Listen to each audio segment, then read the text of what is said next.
नमस्कार, मैं डॉक्टर प्रीति Gautam, consultant gynaecologist इन apex hospital Varanasi.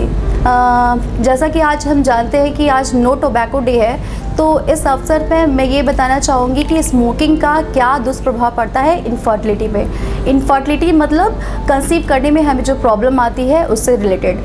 तो स्मोकिंग का जो दुष्प्रभाव है वो इनफर्टिलिटी पे ऐसे पड़ता है कि हमारी जो ओवेरियन फंक्शन है, जो इनफर्टिलिटी हमारी दो चीज़ पे डिपेंड करती है, वो है ओवेरियन फंक्शन यानी कि जो अंडे का जो हमारा बनावट है, और दूसरा चीज़ है ट्यूबल फैक्टर यानी कि ट्यूब जो नली जिसे हम कहते हैं उसका क्या उस पर इफ़ेक्ट पड़ता है। तो जो स्मोकिंग है उसके जो स्मोकिंग से जो उसका जो निकोटीन जो प्रोडक्ट है वो हमारा क्या करता है, ओवेरियन फंक्शन को कम करता है, उसके हार्मोन्स को रिलीज़ को कम करता है, और ट्यूबल फैक्टर यानी ट्यूबल की किसी भी चीज़ को यानी कि बच्चे को कंसीव करने के लिए हमें ट्यूबल की मोटिलिटी की ज़रूरत पड़ती है, जैसे कि हमारा फिर वो ओवा पिकअप कर सके। लेकिन स्मोकिंग करने से क्या प्रॉब्लम आती है कि ट्यूबल मोटिलिटी हमारी कम हो जाती है, तो जिसकी वजह से ओवा पिकअप नहीं हो पाता है, जो आगे चलकर फिर कंसीव करने में प्रॉब्लम आती है।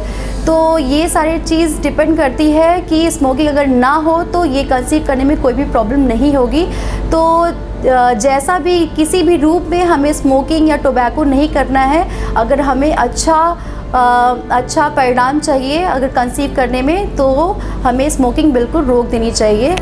और दूसरी चीज़ मैं ये बोलना चाहूँगी कि स्मोकिंग का इफ़ेक्ट प्रेगनेंसी पे क्या होता है। प्रेगनेंसी पे इफ़ेक्ट ये देखिए, हम प्रेगनेंसी को नॉर्मल प्रेगनेंसी केयर को हम 3 चीज़ों में डिवाइड करते हैं, that is a preconception care, prenatal care and postnatal care.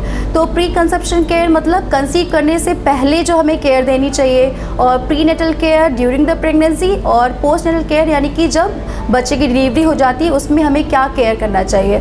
तो प्री कंसेप्शन केयर यानी कि हमें जब भी महिलाएं हमारी बोलती हैं हमें अब कंसीव करना है, तो हम उनको बोलते हैं 3 महीने पहले कोई भी चीज़ें हमें बीमारी उसको डिजीज़ फ्री करनी होती है। तो अगर स्मोकिंग वो महिला करती है तो हमें बोलना है कि 3 महीने पहले से अब स्मोकिंग करना बिल्कुल बंद कर देना चाहिए, क्योंकि अगर वो स्मोकिंग करते हुए प्रेग्नेंट होती है तो उनमें क्या दुष्प्रभाव आते हैं, वो मिसकैरेज के रूप ले लेता है। मिसकैरेज हो जाता है तो आगे हम प्रेगनेंसी कंसीव नहीं कर पाते।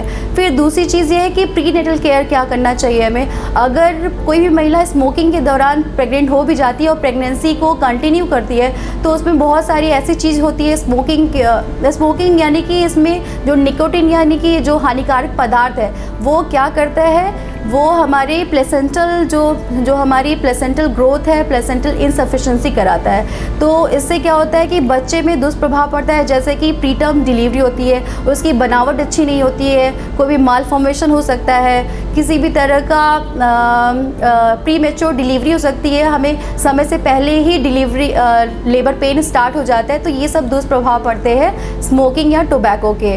और तीसरा चीज़ हमारा पोस्टपार्टम केयर क्या है। पोस्टपार्टम केयर के मेन इफ़ेक्ट जो है ब्रेस्ट फीडिंग में क्या दुष्प्रभाव पड़ता है। तो ब्रेस्ट फीडिंग में हमारा जो लैक्टेशन है वो कम हो जाता है, उसका वॉल्यूम लो हो जाता है, लो वॉल्यूम निकलता है, और तीसरा चीज़ ये है कि हमें जो मिल्क फैट चाहिए वो कम हो जाता है। तो ऐसा देखा गया है कि ब्रेस्ट फीडिंग में अगर कोई स्मोकिंग करता है तो ये सारी चीज़ें देखी गई है। तो मेरा यही सुझाव है आज के अवसर पे कि बिल्कुल ही स्मोकिंग को छोड़ देना है अगर हमको प्रेगनेंसी लेनी है, एक नॉर्मल प्रेगनेंसी को प्रभाव देना है। तो नमस्कार।